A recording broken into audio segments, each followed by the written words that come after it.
So regarding the patronage of rulers in natural philosophy, we've already seen how the Grand Duke intervened directly where he could to attract scholars to his court. Now this is a common theme. We've seen it since really the 14th century, late 14th century, early 15th century, right on up through Lorenzo the Magnificent.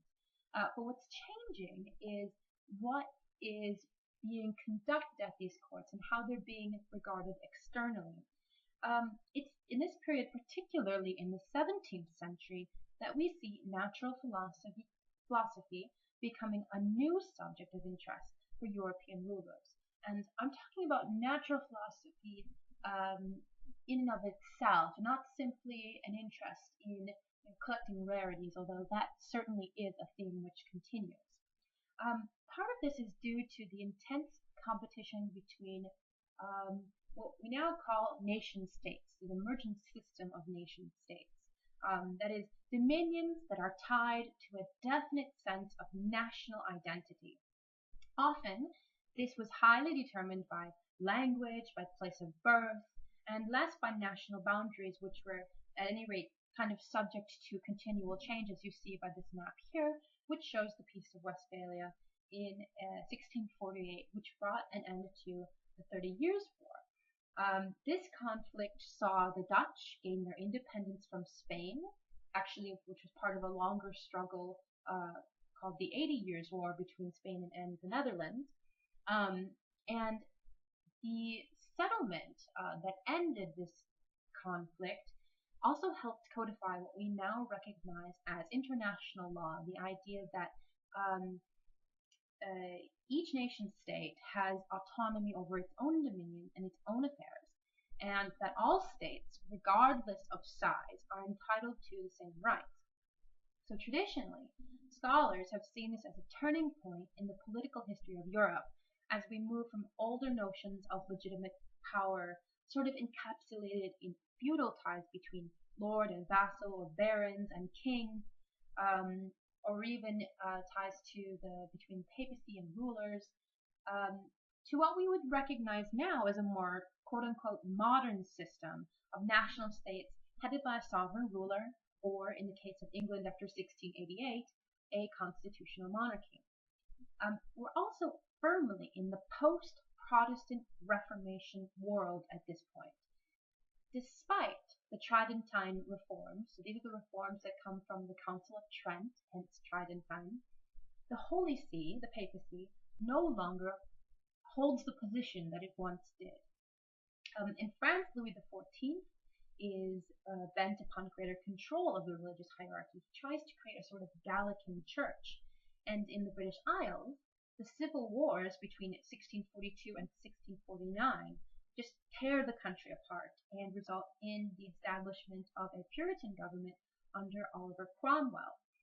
In France, the kingdom also witnesses a series of internecine warfare between the nobles and King Louis XIII, so the father of King Louis XIV, which leaves an indelible impression on young Louis XIV, who actually has to flee Paris because they're afraid of these nobles who have turned against the king. So what we have is a period of great political instability right across Europe for the beginning of the opening decades, at least, of the 17th century. And what this does is it kind of shapes a new sense of nationalism, and also it rearranges priorities within the governing structures themselves, and also it gives fuel to the desires of conquest and of exploration. So it's also a period in which you have the emergence of colonies, or the greater emergence of colonies in the New World that are controlled by England and by France. And as we remember, even Tuscany tried to get into this game, even though they were unable to do so for a number of reasons that actually Eric Cochrane goes into in a secondary source reading for last week and for this week. So exploration continues to be a strong theme. The exploration of our world, whether through, again, the establishment of colonies, in the New World, or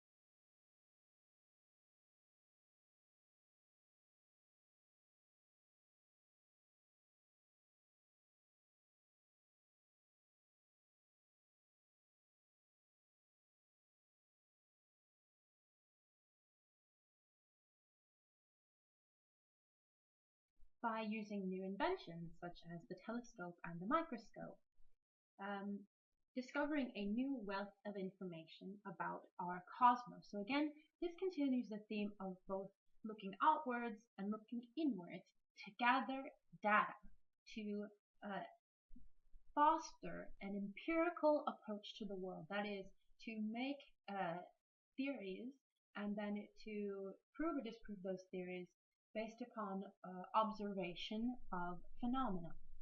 And these are the tools, such as the telescope or Robert Hooke's microscope, which helped early moderns examine the physical world around them, and in doing so, helped them recalculate a sense of the enormity of data that was really available to be studied in this period. And what happens is this overwhelming kind of influx of new material to study means that there's a strong kind of collecting, organizing, and cataloging theme that overtakes Europeans in this period. And one of the ways that this manifests is in the phenomenon of Wunderkammer, or cabinets of curiosities.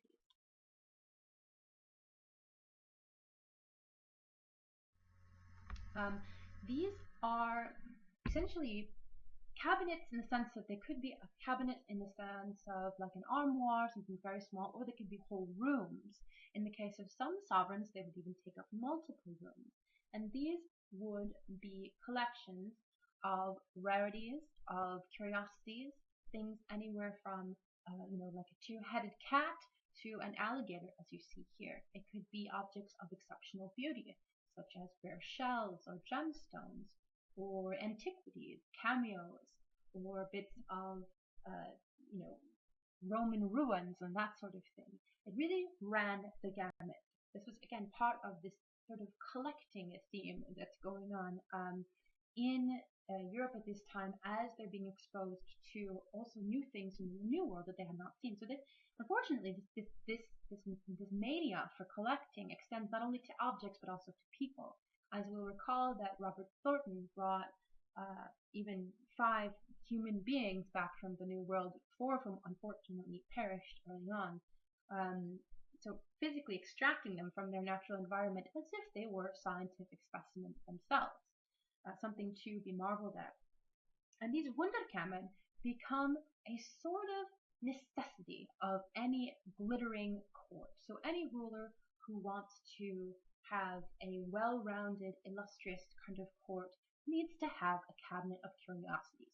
This is the place that you bring people who, it's sort of like, what do you get for the man who has everything? Well, if you're a ruler, you want to have the largest collection of these magnificent objects as possible, that when you have visiting dignitaries come, you can show what wonderful things your explorers and other people have brought back for you, or you've been given as gifts and that sort of thing. So it becomes again a way to compete. And I don't mean to diminish the inherent curiosity that many of these rulers had, and not just rulers, also if you a wealthy person with a sort of collector's mindset. Many merchants, for example, or bankers, anyone who had or nobility, anyone who had access to a certain amount of money, might also have a cabinet of curiosities. Admittedly, not one this large, which was actually in Naples. This is taken from a very late 16th century engraving. But they would have also these kind of objects in their homes or in their offices that they might show to visitors.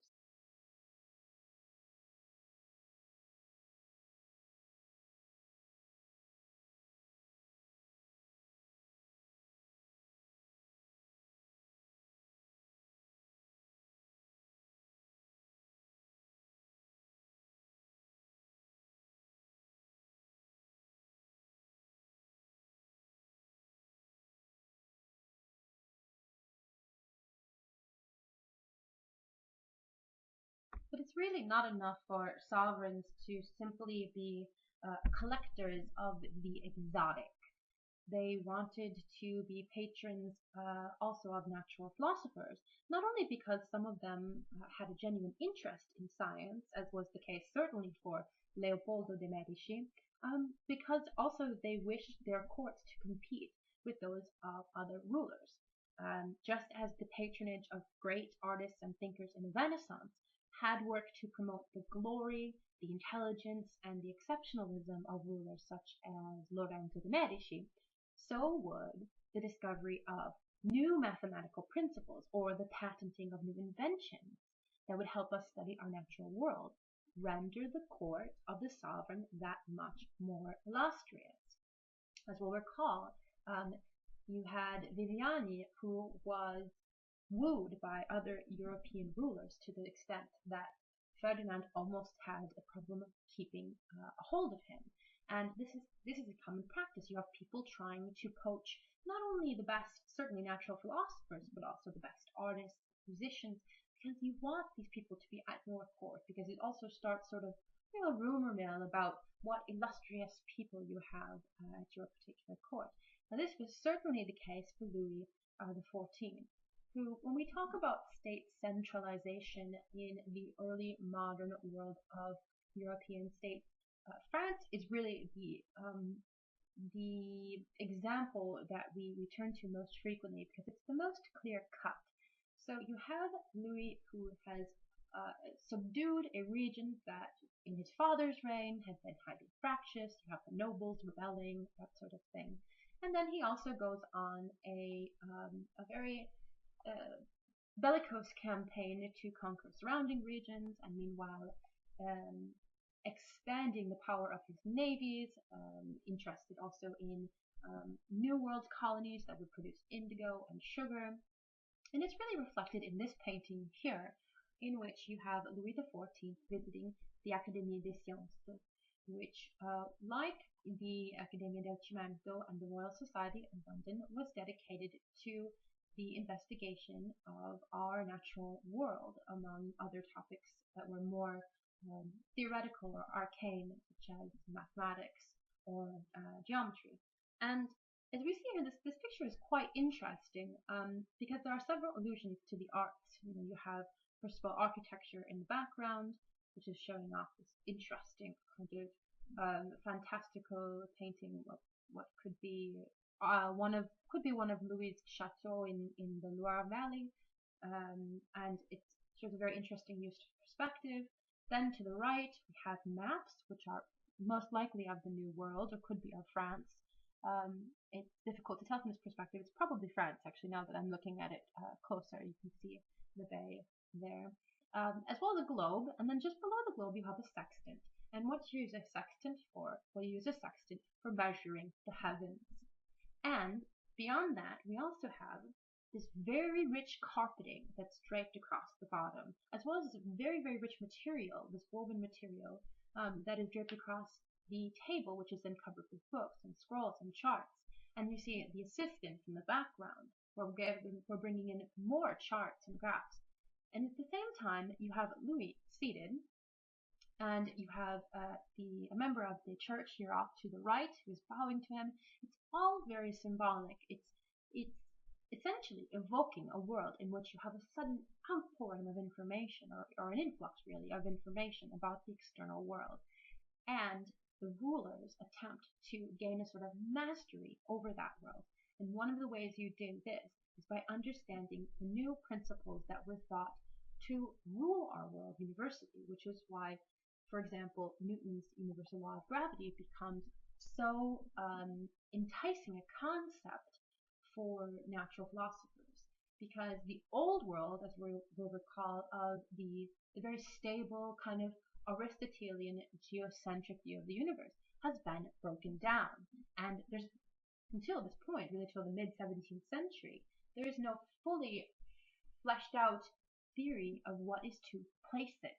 And so this cataloging and this charting and this kind of relentless exploration of the physical world is also in some sense, consciously or not, designed to put the cosmos back together again. And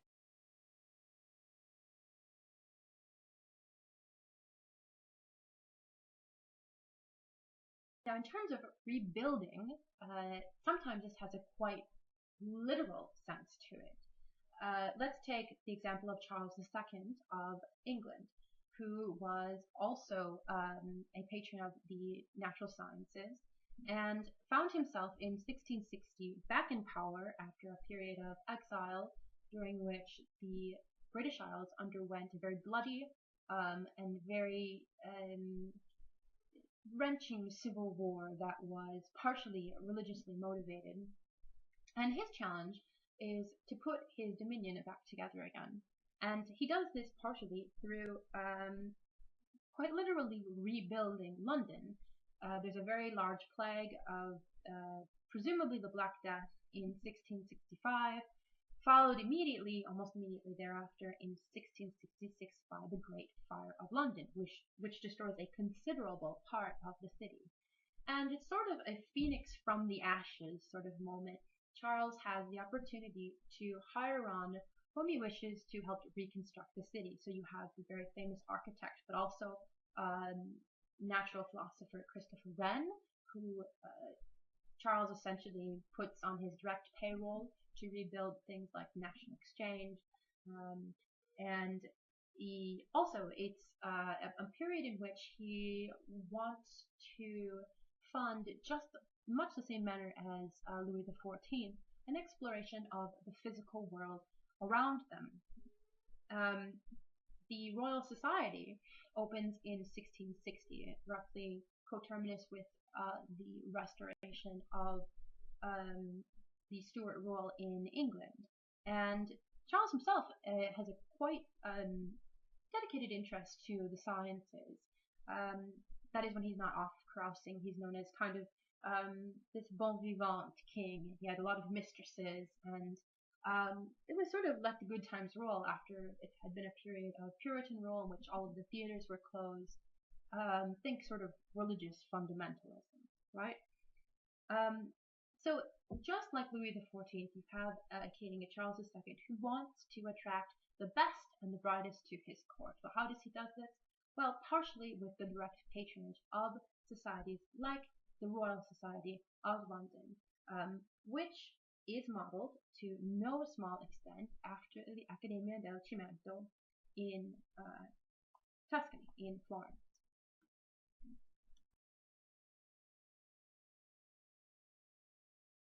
So two of the biggest names among others really are Robert Boyle and of course Isaac Newton, who are members of the Royal Society, really leaders of the Royal Society.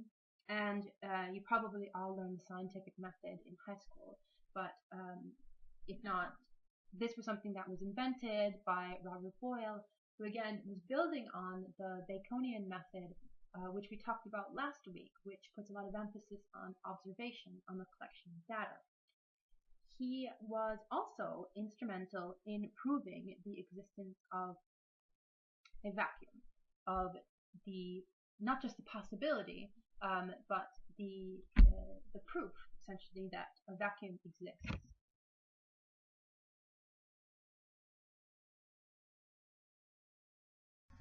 So you may have heard the phrase, nature abhors a vacuum. This is a phrase that has been attributed to Aristotle, who maintained that nature could not have a vacuum because matter, denser matter around it, would immediately fill the void. He also said that by definition, you really can't have a void, you can't have nothingness, because nothingness in itself cannot really exist. Nothing cannot be something. So the problem was that essentially natural philosophers couldn't account for what could be making up all of that space, essentially not only around the Earth out in the cosmos, but also between molecules and between the matter that was now more or less recognized to make up our physical surroundings. And Boyle, essentially working off of some earlier inventions that were proposed by Otto von Guericke, is able to produce a sort of air pump which draws out all of the air out of a given container. And as you see here, this is a much later, it's actually about more or less a century later after the invention, depiction of a bird in an air pump, which is the glass container there, and then you'd have tubes and things that would essentially extract the air and create a vacuum. And the way that you could actually demonstrate this was that the animal, unfortunately, in this case, this poor bird, would sort of keel over at a certain point because of the lack of oxygen of air in the container itself. But by the late 18th century, this had become sort of a parlor trick. It's sort of a horrible thing to think about animals being used that way, but this is also a period in which you have people like Newton and Boyle who are vivisecting animals to understand how the lungs work. So science, even though it's often been touted as, of course, the herald of modernity, has really kind of, if you look at the history of animal rights, kind of bloody background.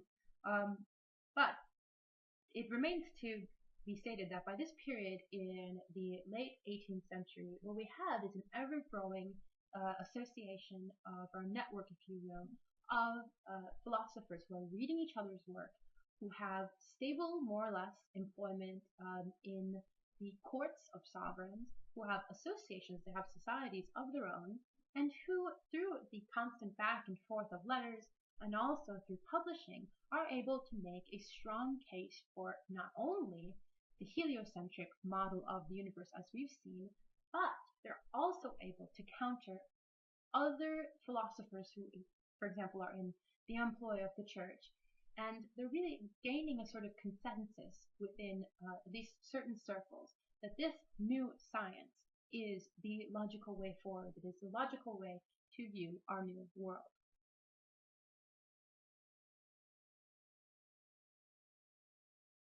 And it's not that they were all in agreement, certainly. In fact, you see the two largest groups being split between the Newtonians and the Cartesians, or the Cartesianists, after René Descartes, who not only had, René is a French philosopher who spent a good time in the Netherlands and in Sweden, and he not only essentially philosophized about the nature of the soul and of being, and how can we know that we are, how do we know who created us, that sort of thing. That's where he came up with this idea of I think, therefore I am, because in the very notion that I am thinking, I realize, well, there must be an entity, an essence that is doing the thinking, therefore I exist. But besides that, he also had a number of very intricate and complex theories about the nature of the universe, which he thought to be controlled through a very kind of complex association of vortices and ether, and he was in conflict, more or less, with Newton's view of gravitation and the universe. So you have people splitting up and kind of debating these concepts in the societies that they have set up for this express purpose. So it's not as if consensus, everyone's in the same boat and they all have the same ideas. There is quite a bit of disagreement on the way that new science should be used and how it should, and what principles should govern it.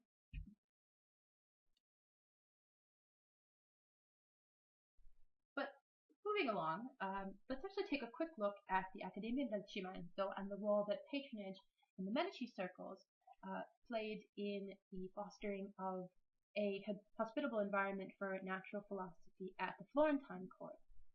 So The Accademia del Cimento was patronized by Prince Leopoldo de' Medici, and also the Grand Duke Ferdinando II, so Ferdinand II de' Medici.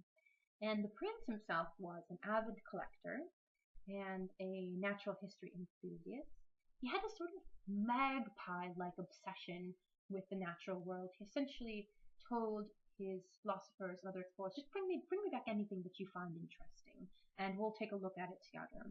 He attended regular meetings, well, rather irregular, but he frequently attended meetings of the Accademia del Cimento, and he comported himself more or less as kind of another nobleman who's just sort of interested in the new science. And he was noted for his kind of humble attitude towards his colleagues. The Accademia del Cimento itself was founded in 1657.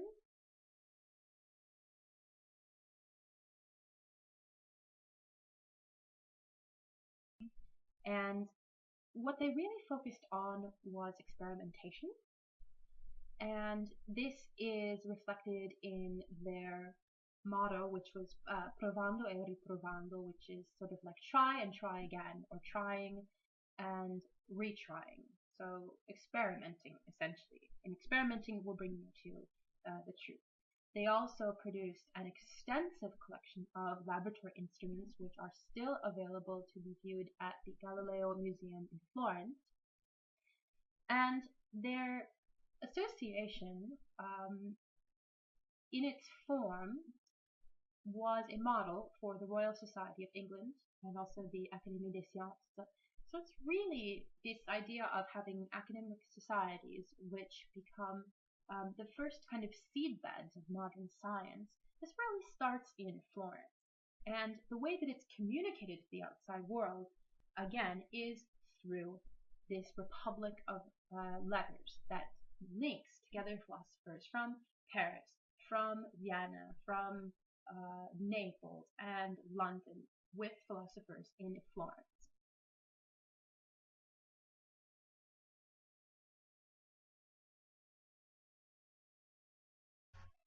And the passion for categorizing and organizing and experimenting with all of this new data really reaches its apex in the publication of Diderot and d'Alembert's Encyclopédie in the late 18th century.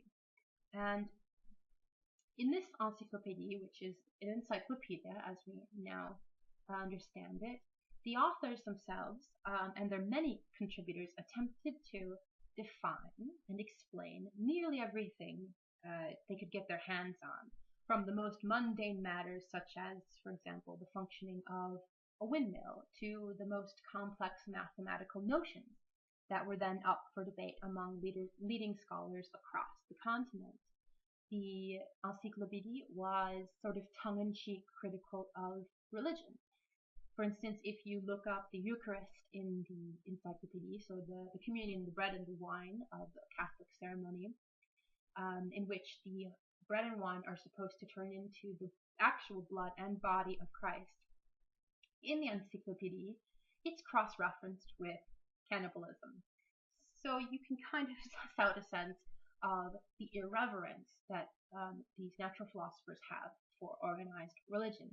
And the second edition of the Encyclopédie was actually published in Livorno in 1770, so within Tuscany, and now again we're talking about the second half of the 18th century, the Habsburg rulers, who had taken over rule in Tuscany after the last Medici died in 1737, they brought a more Enlightenment mindset to the Grand Dukedom. Like Leopold a century before, the Habsburg Grand Duke fostered the sciences and took a particular interest in chemistry. Near the end of the 18th century, the Grand Duke sent assistants across the continent in search of the best telescopes, anatomical models, and other incredible specimens from nature, such as rare shells or taxidermied exotic creatures, and he put together a collection that eventually evolved into one of the first public natural history museums. And again, this is part of a larger culmination of this desire of collecting and cataloging an organization that really comes together also in the work of Carl Linnaeus, who is responsible for our modern classification of plants. And he, again, was a professor of medicine and botany at Uppsala University in Sweden. And he traveled extensively. He was a collector, and he came up with the Linnaean classification of plants and animals, essentially of the natural world. So this really, the collecting desire reaches its apex in its most organizational form in the Enlightenment and in works like those of Linnaeus.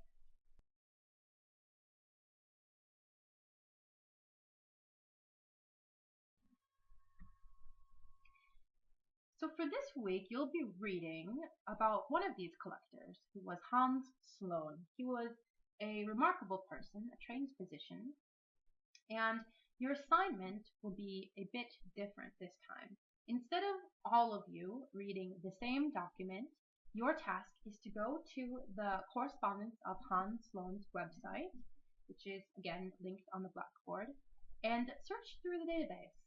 Use terms that are related to this course. So you could, for example, search Florence, and that will bring you a number of results. So your job then is to pick a letter which you think the class would find interesting, and then on the discussion board to write up a short summary of the letter, explaining why you think that it's historically important. So just to give you a bit of quick background about Sloane. Sloane, again, was trained as a physician, but he had a wide variety of interests. He traveled to Jamaica as part of a diplomatic mission, and he took home a lot of specimens to add to his own cabinet of curiosity. He became secretary to the Royal Society in 1693, and he edited the Philosophical Transactions of the Royal Society for 20 years. So this was the regular publication of the work that the natural philosophers at the Society had been doing. When he died in 1753, he gave his vast collection of specimens over to the nation. And this collection was preserved and was eventually opened up as the British Museum. And if you visit the British Natural History Museum today in London, you'll be able to see actual examples of his original specimen trays that are still there and still form part of the original collection. So I hope you enjoy reading Hans Sloane's correspondence as well as the secondary source reading for this week, and I look forward to seeing your discussions on the forum.